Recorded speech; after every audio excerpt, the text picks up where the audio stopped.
اسلام نے ہمیں بتایا تھا کہ شادی اس طریقے سے کرو کہ اس میں تمام تر اسلامی جو قوانین ہیں ان کی حفاظت ہو جائے، وہ محفوظ رہے. لیکن آج ہم دیکھیں گے کہ آج غریب سے غریب انسان ہوگا، اس کی شادی بھی قرضہ لے کر ہوتی ہے. یہ کہاں کا اسلام ہے؟ پھر ہم کہتے ہیں، ہم دعویٰ کرتے ہیں ہم پس رہے ہیں، ہم مظلوم ہیں، ہم ہر طرف ستائے جا رہے ہیں. کوئی کسی کو ستا نہیں رہا ہے. اگر انسان کو کوئی ستا رہا ہے تو وہ اس کا نفس ہے، جس نفس کی اس نے اتباع کی، جس کو نبی علیہ الصلوۃ والسلام نے فرمایا والعاجز من اتبع هواه وتمنى على الله. عاجز وہ انسان ہے، بیوقوف اور نادار اور مفلس وہ انسان ہے جو کام تو کرتا ہے وہ جن سے اللہ نے روکا ہے، اور کہتا ہے اللہ ہی غفور الرحیم، سو کرم معاف.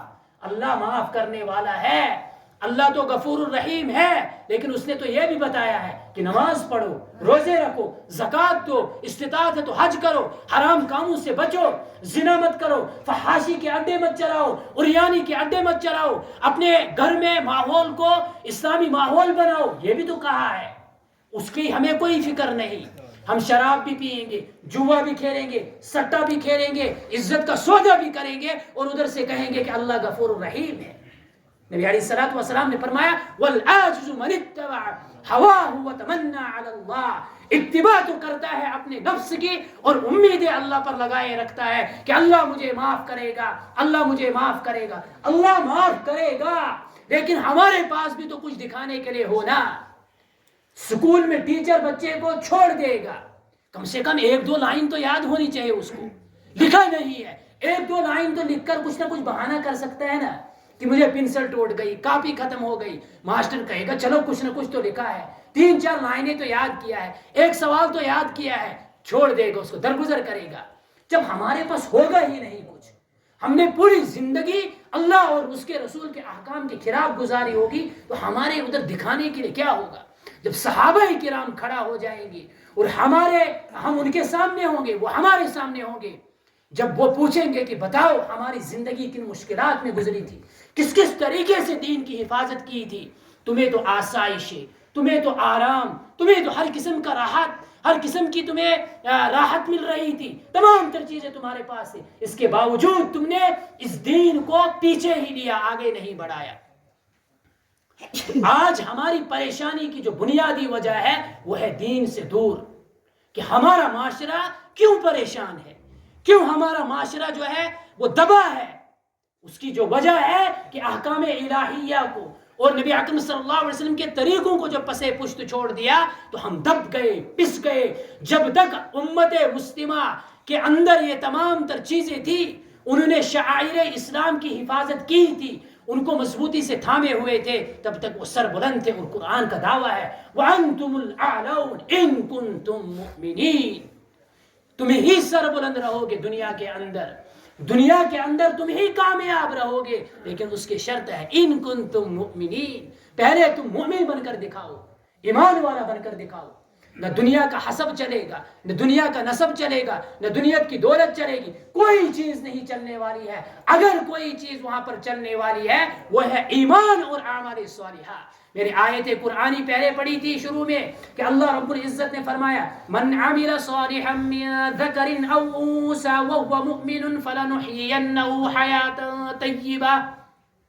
اس آیت کا جو شان نزول ہے، عجیب شان نزول ہے کہ ایک مرتبہ یہودی اور نصارہ مشرکین کے ساتھ ملے تھے اور آپس میں ان کی تنازع اور اختلاف ہو گیا. یہودی کہہ رہے ہیں ہم اہل کتاب ہیں، ہم ہی اچھے ہیں، وہ نصارہ کہہ رہے ہیں ہم ہی اچھے ہیں، ہم کتاب کو پڑھنے والے ہیں، ہم فلاں نبی کو ماننے والے ہیں. مشرکین کہہ رہے ہیں ہم ہی اچھے ہیں. یعنی اپنے اپنے حساب سے ہر انسان کہہ رہا ہے کہ میں ہی اچھا ہوں، وہ برا ہے، وہ گندا ہے، جیسے آج ہمارا طریقہ کار ہے. تو ادھر ادھر کی بات نہ کر، یہ بتا قافلہ کیوں لٹا، مجھے رہزنوں سے گلا نہیں، تیری رہبری کا سوال ہے. میں نے اپنے گریباں میں جھانک کر دیکھا ہی نہیں. میں نے کہا وہ چور، وہ زانی، وہ سٹے باز، وہ دھوکے باز، وہ جھوٹا، وہ غیبت خور، وہ چغل خور. میں نے سب کچھ انگلی جو اٹھائی کبھی اس کو ایسے نہیں کیا، اس کو ایسے اٹھایا. اگر ایسے کیا ہوتا تو مجھے سب لوگ نیک دکھنے لگتے، مجھے کوئی برا نہیں دکھنے لگتا. میں کہتا ہوں یہ زانی، وجہ اندر میرا خراب ہے، میں بھی ان چیزوں میں مبتلا ہوں، تبھی جا کر میں کسی مسلمان پر تہمت لگا رہا ہوں یہ زانی ہے، میں کسی کو غیبت خور کہہ رہا ہوں، کیا خود میں غیبت نہیں کرتا ہوں؟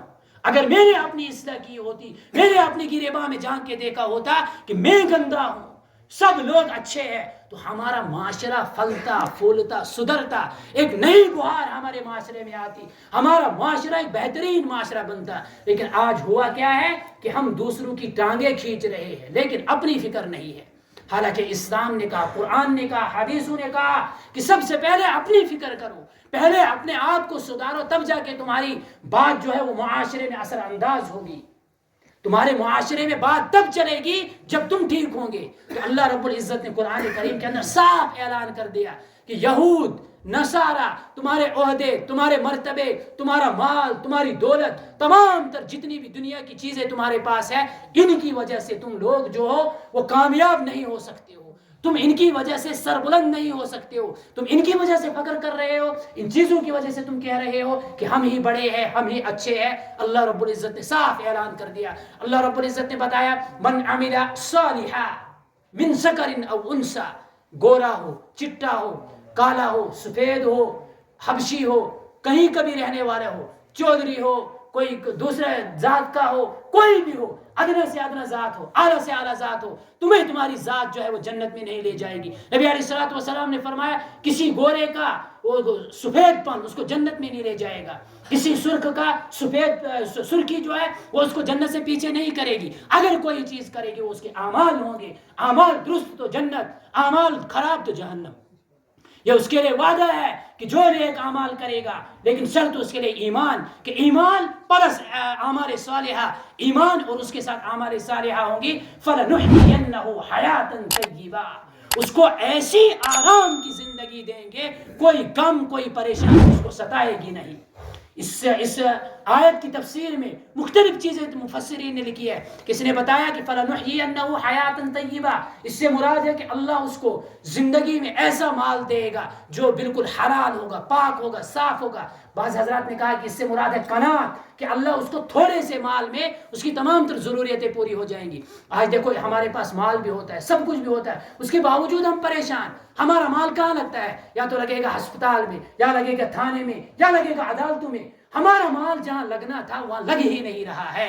ہمارے مال میں شریعت نے 40واں حصہ رکھا تھا کہ وہ زکوٰۃ نکالو، ہم نے وہ زکوٰۃ نہیں نکالی تو وہ لگنا ہے ہسپتال میں، وہ مال لگنا ہے تھانوں میں، وہ مال لگنا ہے کہیں اور چیز رشوت کی طور پر، کہیں اور طریقے سے وہ مال خرچ ہوگا۔ وہ مال خرچ ہو کر رہے گا، پھر ہم کہتے ہیں ہے ہی نہیں کچھ، ہونے کے باوجود کہہ رہے ہیں ہمارے پاس ہے ہی نہیں کچھ، ہم خالی ہے، گزارا نہیں چل رہا ہے۔